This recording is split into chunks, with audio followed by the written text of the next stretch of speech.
एक मोठी बातमी समोर येते आता आपण पाहतोय फ्रेम मध्ये आहेत गोपीचंद पडळकर आणि सदाभाऊ खोत हे दोघेही जे आहेत मार्कडवाडीत दाखल झाल्याचं सध्या कळतंय। आज मार्कडवाडीमध्ये भाजपची सभा होणार आहे आणि या सभेमध्ये गोपीचंद पडळकर आणि सदाभाऊ खोत मार्कडवाडी ग्रामस्थांशी चर्चा करणार आहे। मार्कडवाडीच्या ग्रामस्थांनी एकंदरीतच मतदान पुन्हा करण्याचं त्यांनी आक्रमक त्यासाठी झाले होते। बॅलेट पेपरवरती मतदान घ्यावं असं त्यांचं म्हणणं आहे, परंतु प्रशासनानं विरोध केला आणि त्यामुळे हे मतदान झालं नव्हतं।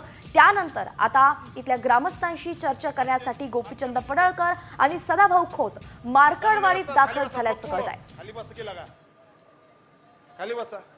तर एकंदरीतच आपण पाहतोय महाविकास आघाडीच्या फेक नरेटिव्हच्या विरुद्धच ही सभा होत असल्याचं कळतंय। महाराष्ट्रातल्या शेतकऱ्यांचे नेते आदरणीय सदाभाऊ उपस्थित असणारे।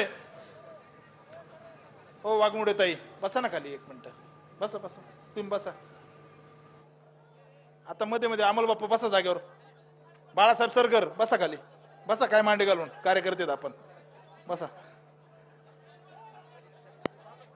ती आहे भाजपची आणि या सभेच्या माध्यमातून दोन महत्त्वाचे नेते जे आहेत भाजपचे आमदार आपण पाहतोय गोपीचंद पडळकर आणि सदाभाऊ खोत हे मार्कडवाडीच्या ग्रामस्थांशी संवाद साधणार आहेत। महाविकास आघाडीच्या